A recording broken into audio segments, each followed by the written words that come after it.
mercado de criptomoedas é composto por diversos ativos e a tendência é isso aumentar cada vez mais. Isso acaba gerando uma certa confusão nas pessoas, principalmente os iniciantes nesse mercado. E por esse motivo, a gente está gravando esse vídeo para auxiliar você com relação aos seus investimentos, como procurar os ativos e quais parâmetros você deve olhar e se atentar na hora de decidir o ativo que você vai colocar na sua carteira. Pois bem, e vamos começar pelo primeiro ativo e mais seguro do mercado, que é o próprio Bitcoin. O Bitcoin ele é um sistema de pagamentos descentralizado, com foco principalmente em segurança e descentralização, abrindo um pouco mão da escalabilidade. Então, ele é um sistema de pagamentos, onde você consegue transferir capital de um local para o outro, de uma pessoa para outra, sem utilizar um meio centralizado, como por exemplo o Pix. O Pix tem a mesma função, no entanto, ele acaba sendo centralizado. E conhecendo a tecnologia que está por trás do Bitcoin, você consegue observar quais são os pontos positivos e também os negativos, inclusive esses que outros projetos do mercado de cripto acabam tentando solucionar essas demandas, como por exemplo a própria questão da escalabilidade. E quando a gente fala do próprio Bitcoin, é indispensável você conhecer muitos parâmetros e métricas dessa rede, como por exemplo o hash rate, a dificuldade de mineração, a quantidade de mineradores que estão ali participando da rede, a quantidade de validadores também, número de carteiras, a proporção de carteiras dentro da rede, número de usuários ativos, indicadores on-chain e muito mais. O próximo passo é você ir para o Ethereum e para outras redes que rodam contratos inteligentes, que dão base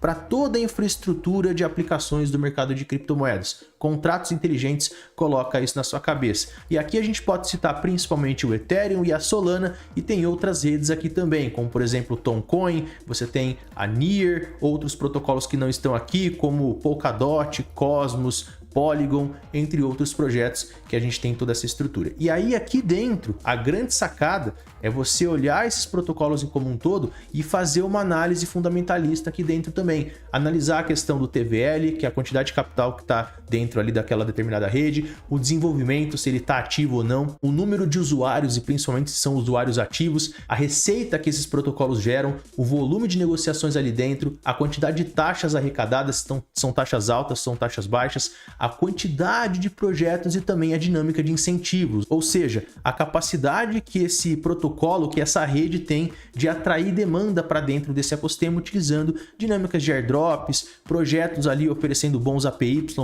ou bons APRs, enfim. E um dos sites que eu utilizo bastante para acompanhar o desenrolar dessas métricas aqui é o próprio DeFi Llama, que é como se fosse uma bíblia para o mercado de finanças descentralizadas. Aqui você consegue acompanhar uma série de redes e também expandir aqui para cada uma das redes, como por exemplo a rede Ethereum. Então aqui você consegue acompanhar, olha, o TVL da rede, total capital que está dentro dessa rede, as stablecoins, as receitas, as taxas, o volume de negociações, entradas e saídas, endereços ativos e muito mais. E na sequência, o que eu gosto muito de fazer é pegar ecossistema por ecossistema. Você vai em cada uma dessas redes e olha o que tem dentro ali. É como se você desse um zoom para você observar quais são os projetos, os protocolos em termos de desenvolvimento, se esses projetos são interessantes ou não. E é exatamente com isso que a gente vai dar esse exemplo aqui do próprio ecossistema da rede Ethereum. Então aqui na rede Ethereum você tem vários protocolos, vários projetos, dentre eles aqui Lido Finance, plataforma de liquid staking, MakerDAO, principal plataforma de empréstimo, juntamente com a narrativa e contexto de RWA, tem Ethena, EtherFi, Pendle e muito mais. E eu olharia esse grupinho que nós estamos observando aqui, ó, acompanhando sempre o TVL, o desenvolvimento, quantidade de usuários ativos, receita, volume, as parcerias que esses projetos estão fechando e também o contexto de narrativas. Por exemplo,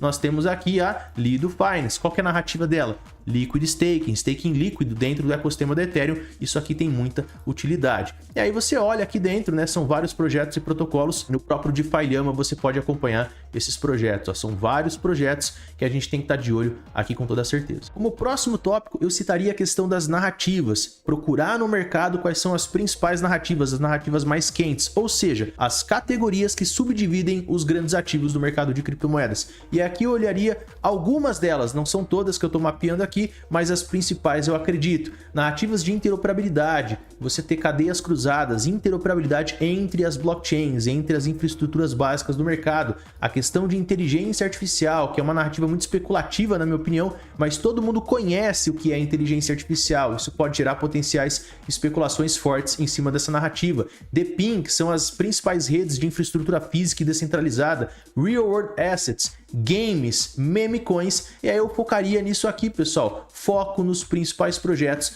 de cada uma das narrativas. Posso posso dar um exemplo para você, como por exemplo a gente está vendo aqui, na narrativa de RWA, a gente tem Pendle, a gente tem Maker aqui também, na narrativa de inteligência artificial, eu tenho Render, eu tenho I/O, eu tenho uma série de projetos que ligam aí nessas narrativas também. E dessa forma, eu consigo organizar o meu portfólio, principalmente na hora de me expor, criando ali uma carteira um pouco mais organizada. E para cada um dos ativos que você pesquisou e que você se informou, baseados obviamente nos critérios anteriores, agora a gente começa a aplicar o que a gente chama de análise fundamentalista, que é basicamente para você analisar os fundamentos de cada um dos projetos. E aqui eu separo ele em 3 partes dessa análise fundamentalista, uma básica e depois 2 um pouco mais avançadas. Então, vamos começar aqui, pessoal. Na análise básica, eu olho alguns tópicos, obviamente, muito importantes também.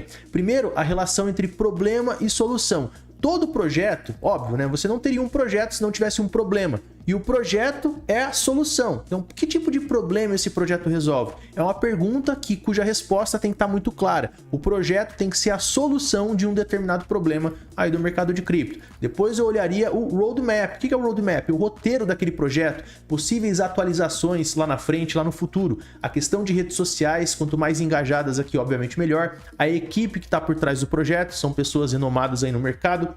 A questão da narrativa, isso é muito importante. Por quê? Porque sejam narrativas fundamentadas ou narrativas especulativas, é importante você entender o contexto para ver se de fato essa narrativa ela faz sentido naquele contexto do mercado de cripto ou não, porque dá para ver também se for uma narrativa muito ultrapassada, talvez não valha a pena. A questão das listagens em corretoras, quanto mais listagens em corretoras, maior confiabilidade tem a questão aí do projeto. Os VCs e a arrecadação aqui dos Venture Capitals que estão aqui por trás, isso aqui é importante também. E para fechar, o potencial especulativo que está diretamente ligado à questão das narrativas aqui também. Então isso aqui é a análise básica. Aí a gente tem depois a questão das métricas de rede, olhando um pouco mais internamente, misturando com os conceitos que nós vimos anteriormente também. Métricas de rede como TVL, capitalização de mercado, nós temos aqui a oferta circulante, quantos tokens estão circulando no mercado, e aí outros assuntos como volume de negociações, a questão de taxas e receitas e para fechar o contexto de usuários ativos dentro daquele projeto, principalmente se for um projeto de camada 1,